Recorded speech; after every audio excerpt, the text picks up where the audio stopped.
Cairo, Seattle. It's time to get schooled with the professor, John Clayton. Welcome to Schooled with the Professor, and today I'm going to get a little nostalgic. And the reason I get a little nostalgic is because I had a great weekend back in Pittsburgh. I was able to go back there for the Dan Rooney Symposium, where I was able to see Charlie Batch and everybody that I kind of knew in the professional world. And then, of course, on Monday, I was able to go to Point Park College, and what they were able to do is that they had a 90-minute session where they actually reviewed my career, and 400 people, believe it or not, paid to hear that 90-minute lecture over in Oakland at the Pittsburgh Playhouse. But on Sunday, what a special day it was. People I grew up with right on the street in Camp Avenue in Braddock said, hey, why don't you come over and have a little bit of a brunch? We'll pick you up. They picked me up. 30 people that I grew up with were down there. The mayor actually then named the day after me in Braddock, PA, and joining us on Schooled with the Professor is Charlie Batch. And the reason I really wanted to reach out to you, Charlie, because, I mean, you grew up in Homestead, right across the river, and of course, as I always said, when you grew up in Homestead, and I live in Braddock, every time you flushed your commode, I already got the residue from it down at my place, because that's just kind of the way it was. But I wanted to kind of go back and, look at the two areas that we both grew up in, and of course, what I'm so proud of with you, the things that you're doing in trying to rebuild Homestead. I'm back in Braddock, and of course, I mean, Braddock, I guess you would have to say, would be one of the toughest ghettos that you could have. I know that was the way growing up. It got down to like 2,200 people here, and it's starting to bounce back a little bit, even though main stores are gone like that. But Charlie, how would you first describe, Braddock and Homestead, as you were growing up and as you see it? Yeah, it was, it's steel mill towns. And this is something that, of course, growing up in Homestead during that time, it was a booming industry. And we had close to 15,000 people in Homestead, very similar to what Braddock was. And, of course, those numbers dwindled down to about 3,000. And, of course, they rebounded with the waterfront development there over the last 10 to 15 years. But as I was growing up, we had our local business community was actually thriving. That's back in the day when you had the street trolleys that were, riding back and forth there. The steel mills were, polluting the airways, so to speak. But it was just something that, that's all I knew. So I thought that was normal. And when I saw my grandfather going into the steel mills, going for work, the way that everybody would pick people up at 2:30, 3 o'clock, that's just how I grew up. But as I started to get further along, especially when I got to high school, that's when you started hearing rumblings about, wait a minute, the steel mills are getting ready to shut down. And the way that people use that to move forward, leaving high school knowing they had a job already ready for them, they're telling you, hey, you now need to think about something else to do, because the day of now going into the steel mills, working out of high school, are over with. So that kind of got my mind rumbling a little bit, at least as I started to go into high school. And as I was growing up, and I was right in that transition period down in Braddock, because when I was in my early days, like 8, 9 years old, it was a thriving community, because you had the steel mills going, you had all the stores that were there on Braddock Avenue. I mean, you had Woolworths, and you had a lot of the major chains and all that stuff. I mean, everything was thriving, and then all of a sudden, they put in parking meters down in Braddock, and the next thing you know, they have the Eastland Mall, and now everybody just drives out to the Eastland Mall, and all the stores left. And so when I was driving through, they were driving me around there on, and again, you can describe it because I know you've been down there. I mean, it's almost vacant. I mean, there's so many buildings are gone, and you're driving down Braddock Avenue, and it almost looked like a back street where, 40 years ago, it was a thriving street. It was, and it was very similar to 8th Avenue in Homestead. And we had family that lived over in the Braddock Rankin area there, but my fondest memories were always around celebrations, birthdays, graduations, because we would always go to that bakery on Braddock Avenue called Gunther's. That was like it, when you knew you made it, when you could get a cake made from Gunther's. And, that was, that probably was one of the go-to cakes around. And they were there for so long. And I think they recently shut down maybe the last 5 years.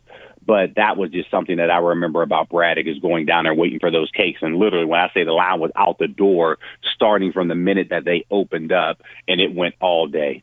Oh, it really did. Yeah, because there it was. I mean, it was right across the street on if you're coming on the left-hand side, if you're coming from Homestead as you're driving up the street and all that stuff. And that place was, you're right, it was always packed because it was so good. And there are so many places along Braddock Avenue. And of course, now they're so gone. And so why? And of course, you've had the great career in the NFL. I mean, you're doing the broadcasting right now back in Pittsburgh. But what I'm so proud of you is that, watching the turnaround that's starting in Braddock, you were individually involved yourself. And what you had, I guess, one of the richest guys in the country, Bill Campbell, that you were working with. And, talk about the things that you've done in trying to renovate Homestead and trying to get it back to that 15,000 and try to get it back into being a great place.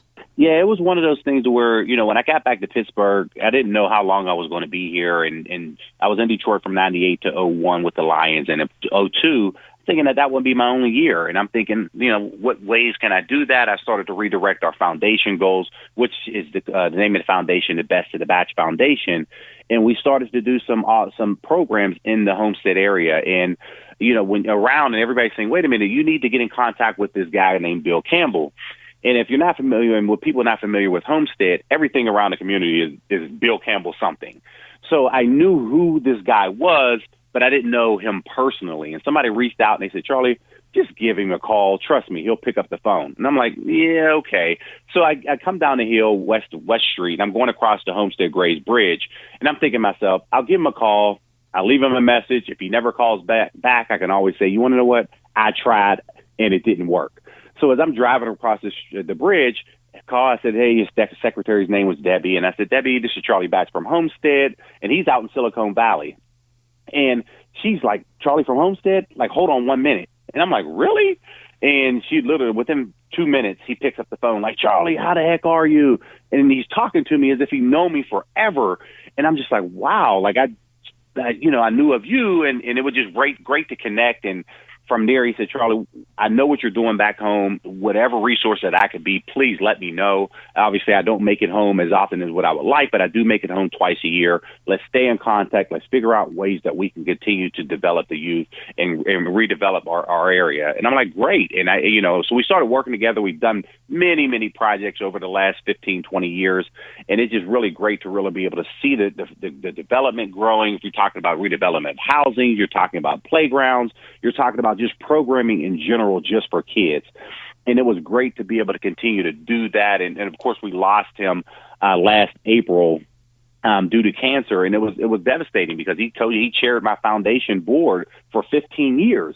And when people saw the affiliation, they didn't necessarily know the connection. It was just great to really bring everything back to light. And of course, I'm still trying to strive and still continue to relive Bill's memory and keep it going. And it's just really great to see everything that he's done in the Homestead area over the last 30 years, and just to be a part of it and continue to do that, I wear that with a badge of honor. Yeah, and of course, for those who don't know who Bill Campbell is, I mean, he's from Homestead, and he's one of the most brilliant guys in the country when he was alive, and he was involved in some of the major corporations and major advancements. I mean, talk about, Bill Campbell and what he has done and the companies that he worked for.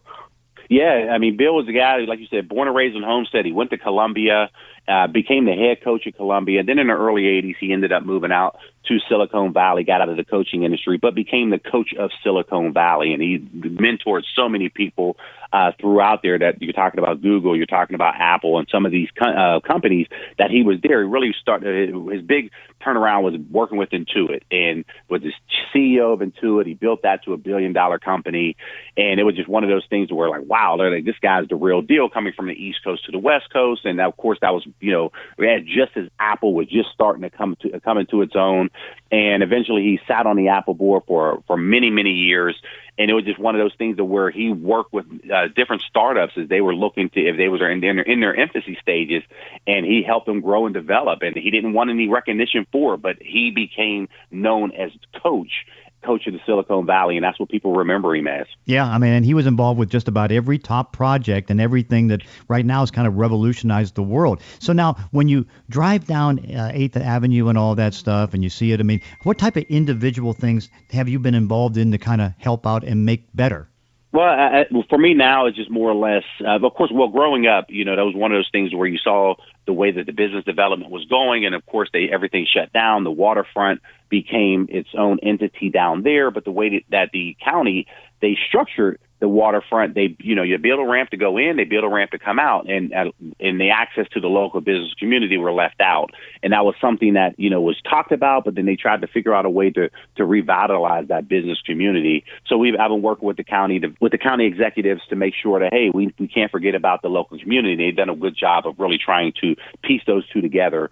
But as it relates to working with the mayor of Homestead, and the way that the Steel Valley area is configured, there's 3 mayors, 3 boroughs, and you have to deal with all the political aspects. So we've done a great job working with the mayor from Homestead, Munhall, West Homestead, and let them know what we're looking to do, figure out a way to get these kids involved and figure out a way that we can get them at a younger age and develop them as they enter through high school and eventually through college. And we've been able to do that now. With the Best of the Batch Foundation, we're going into our 19th year. And right now we serve 3,800 kids annually with 13 different programs. So we do that throughout the year. Of course, we're 11 months out of the year as we continue to do this, but it's just something that we enjoy doing. And of course, we enjoy working with so many people because we have over 400 volunteers who help make our vision happen.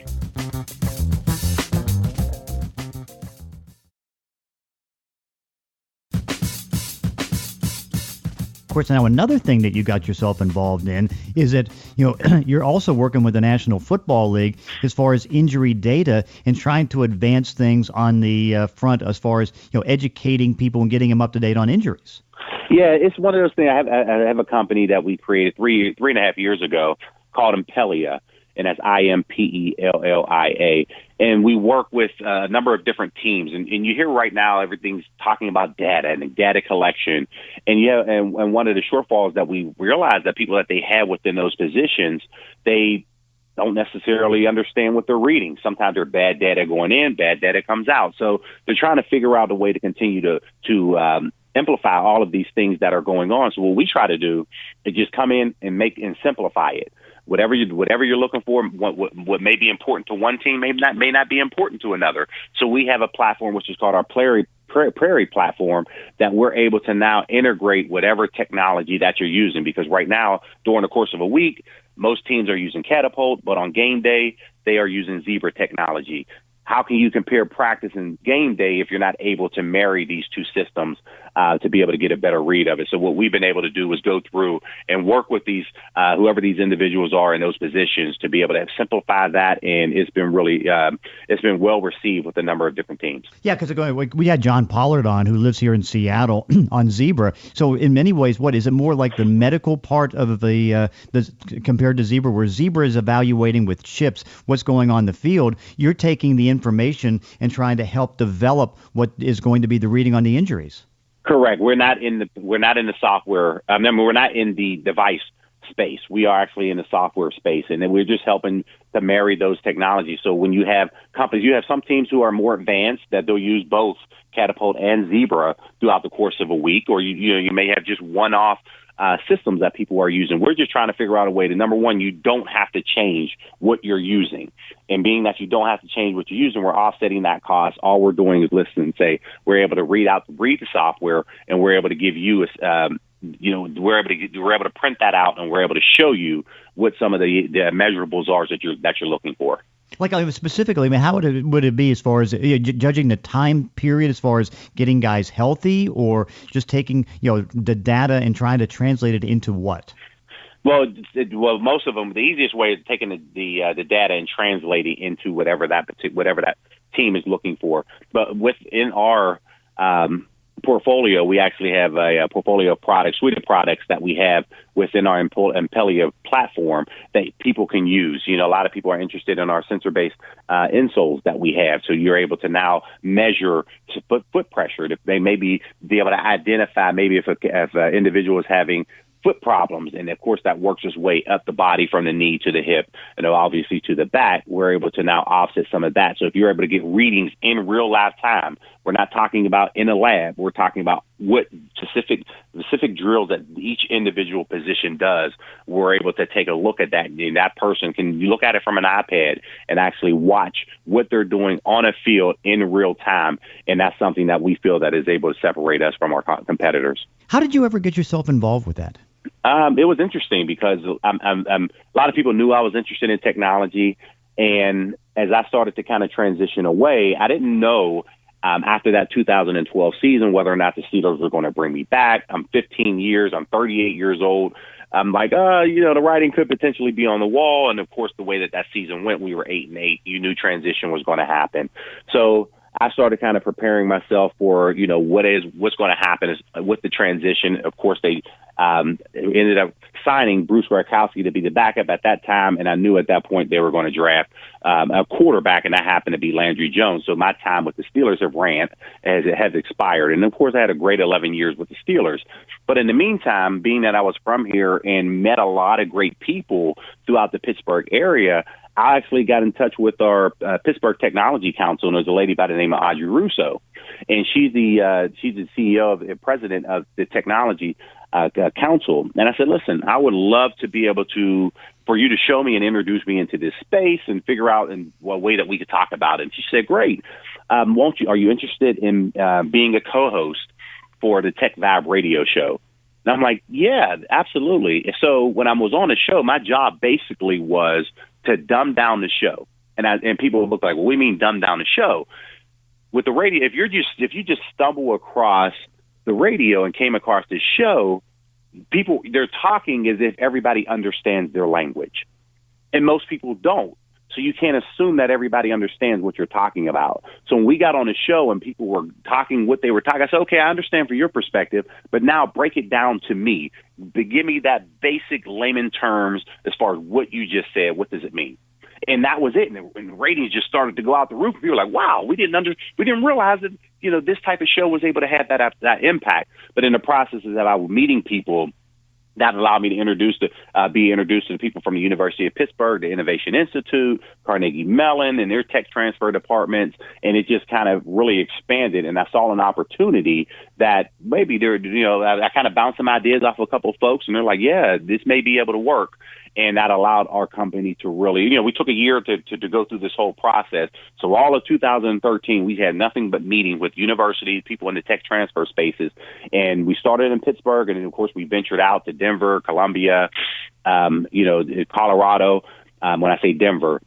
But that allowed us to have those conversations. And ultimately, the company was formed.